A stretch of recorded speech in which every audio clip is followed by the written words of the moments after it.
Market 24 घंटे खुला रहता है, पर सबसे ज़्यादा मूवमेंट होती कब है? फॉरेक्स मार्केट 24 घंटे ओपन रहता है, लेकिन हर टाइम वॉलेटिलिटी सेम नहीं होती। मार्केट अलग-अलग सेशंस में डिवाइड होता है और हर सेशन का अपना बिहेवियर होता है।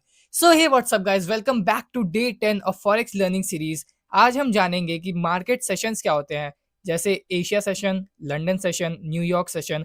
आप लोगों ने इसका नाम तो सुना ही होगा। तो आज हम लोग यही जानेंगे कि ये होते क्या है और इनका इंपॉर्टेंट रोल क्या होता है। तो चलिए स्टार्ट करते हैं। So what are market sessions? Forex market दुनिया भर में चलता है, इसलिए जब एक कंट्री का मार्केट क्लोज होता है तो दूसरे का ओपन हो जाता है। कुछ मार्केट सेशंस होते हैं, for example Asia session, London session या न्यूयॉर्क सेशन होते हैं।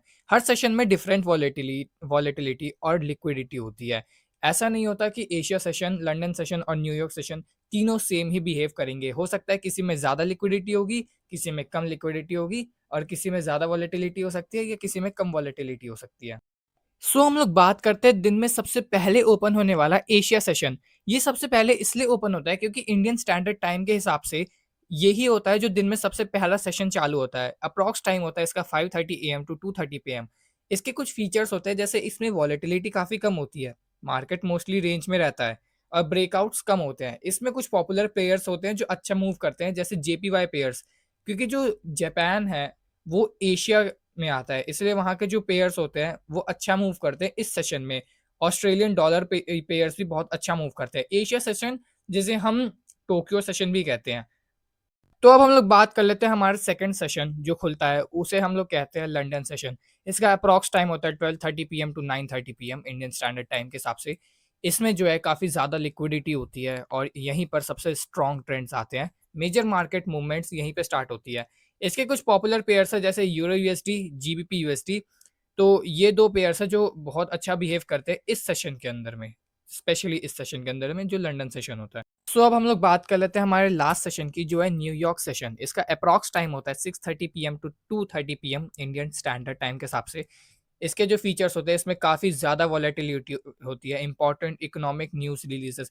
जो न्यूयॉर्क सेशन होता है, वहाँ पर जो इकोनॉमिक न्यूज़ेज़ होती है वो आते हैं, जो इंपॉर्टेंट होती है वो इसी सेशन में रिलीज़ होती है। लंदन सेशन का ओवरलैप होता है इसमें।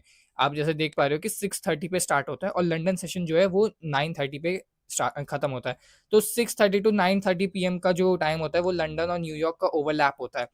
इसमें जो पॉपुलर पेयर्स होते हैं वो यूएसडी पेयर्स होते हैं, जैसे यूरो यूएसडी तो हो ही गया, और गोल्ड। सबसे इंपॉर्टेंट, गोल्ड यहाँ पर बहुत ही अच्छा बिहेव करता है।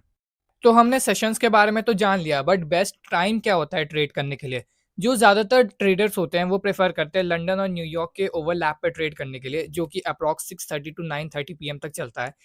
ये लोग इसलिए भी करते हैं प्रेफर क्योंकि यहाँ पर हाई लिक्विडिटी होती है, स्ट्रॉन्गेस्ट प्राइस मूवमेंट होते हैं, यहाँ पे बहुत बड़े बड़े मूवमेंट्स आते हैं और बेटर ट्रेडिंग अपॉर्चुनिटीज यहीं मिलती है। Understanding sessions help traders to choose best time to trade. अब हम 24 घंटा तो सेटअप पर नहीं बैठ सकते, इसलिए हमें एक फिक्स टाइम बनाना पड़ता है ट्रेड करने के लिए। तो मोस्ट ऑफ द ट्रेडर्स वो लंदन और न्यूयॉर्क के ओवरलैप को चूज करते हैं। अब हम लोग एक क्विक समरी जान लेते हैं कि किस सेशन का क्या रोल था। तो एशिया सेशन में वॉलेटिलिटी कम होती थी, रेंज ट्रेडिंग के लिए बेस्ट होता था ये। लंदन सेशन में वॉलेटिलिटी काफ़ी हाई होती है, ट्रेंड ट्रेडिंग के लिए बेस्ट होता है ये। न्यूयॉर्क सेशन में भी वॉलेटिलिटी हाई होती है और ये न्यूज़ एंड वॉलेटिलिटी के लिए बेस्ट होता है, जो न्यूज़ के बेसिस पर ट्रेड करते हैं। यही थी हमारी आज की वीडियो। मिलते हैं हम लोग फॉरेक्स लर्निंग सीरीज के डे 11 पर। तब तक के लिए बाय। Subscribe this channel.